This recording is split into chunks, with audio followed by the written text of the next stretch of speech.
Good afternoon, friends. Good afternoon and welcome to, I would say, the fifth edition of our 10 minutes to talk about the difficult topics. We are allowing for folks to join in the next couple of minutes. Hi, Lou. Hi, Dre. I see you. Hi, Tori.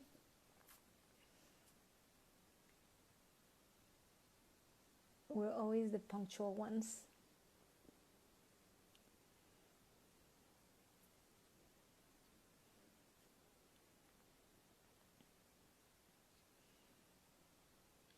Okay. We have a very special guest today who I'm hoping will join soon. If not, I'm going to ask for Lou from the team to do some technical support over there to make sure that Christian joins in soon. B. Fonte, I see that you're in the live. Can you tell us your name and where you're joining from?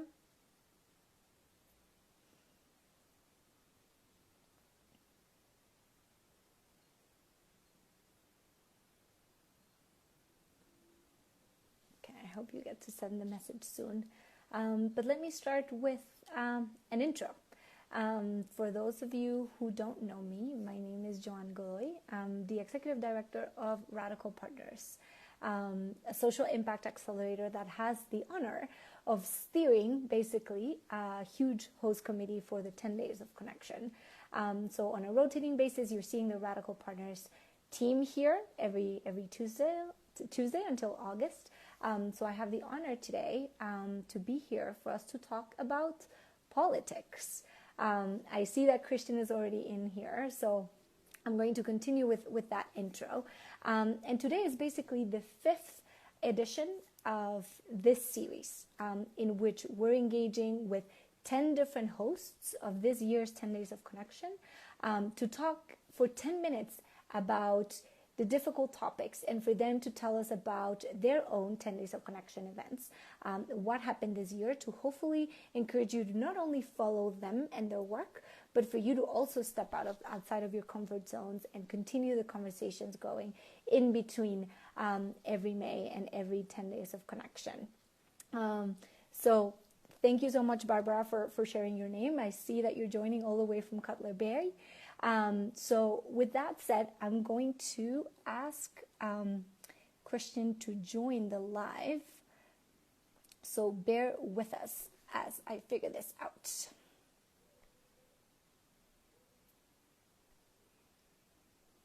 The request, Christian, so you should be able to join soon. Aha!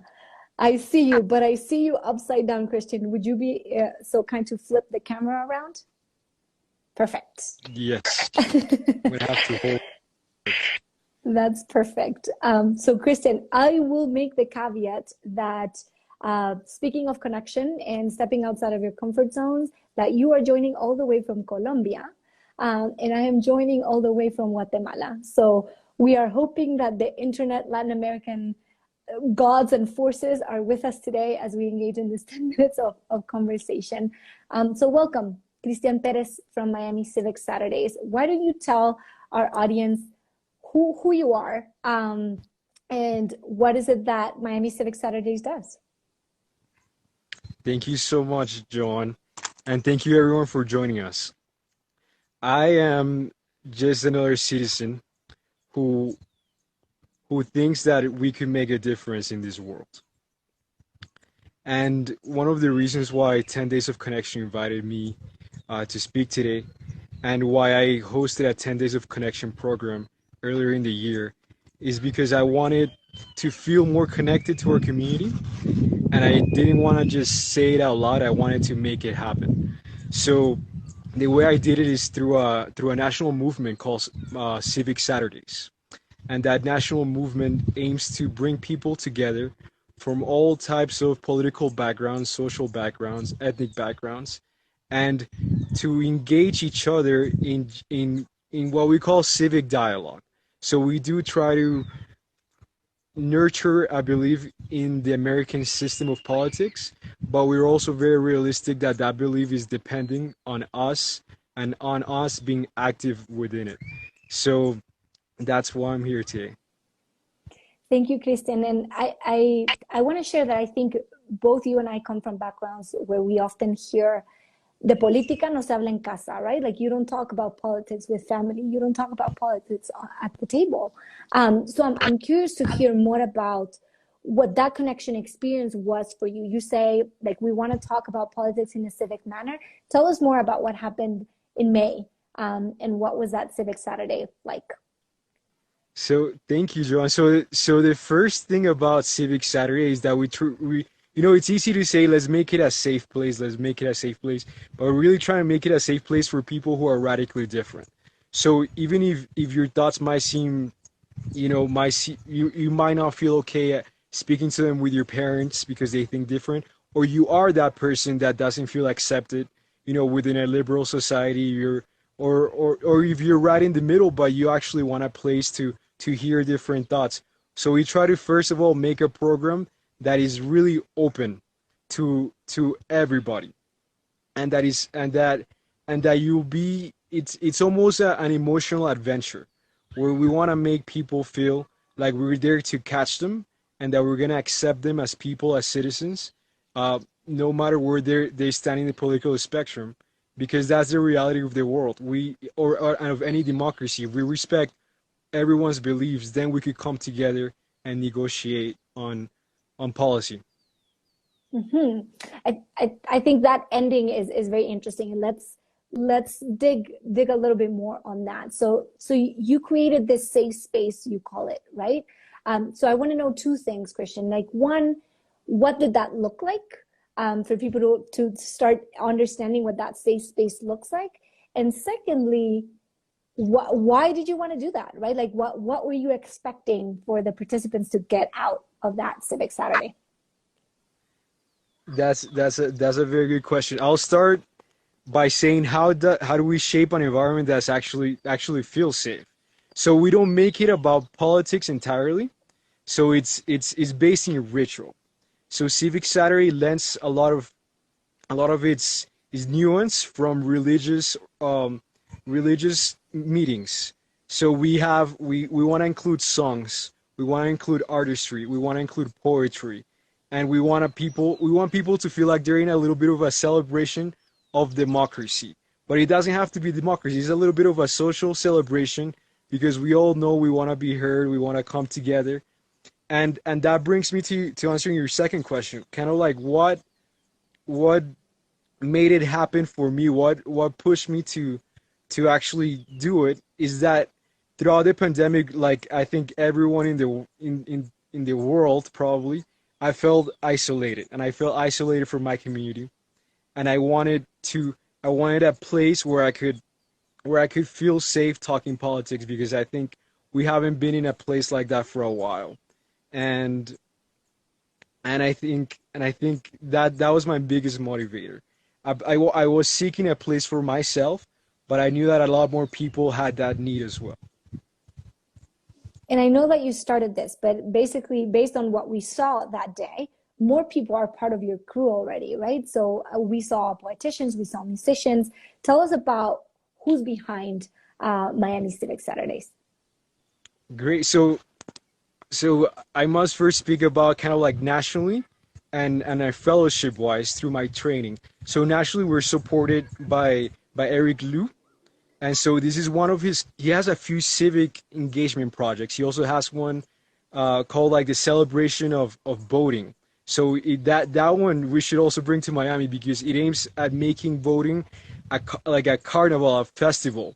So to have artists and food and everything, like a full blown festival, but outside of our voting precincts. So we could make voting a happy endeavor, and to really realize that it's not just a duty, it's really a gift that we have, that we gotta celebrate. And so we have this national organization that gives us a lot of support, and we also have the people that I did the fellowship with, that I did the training with, who are all over the states, and they have been a big source of support with because with organizing. But locally, our biggest partner has been Poetry for the People.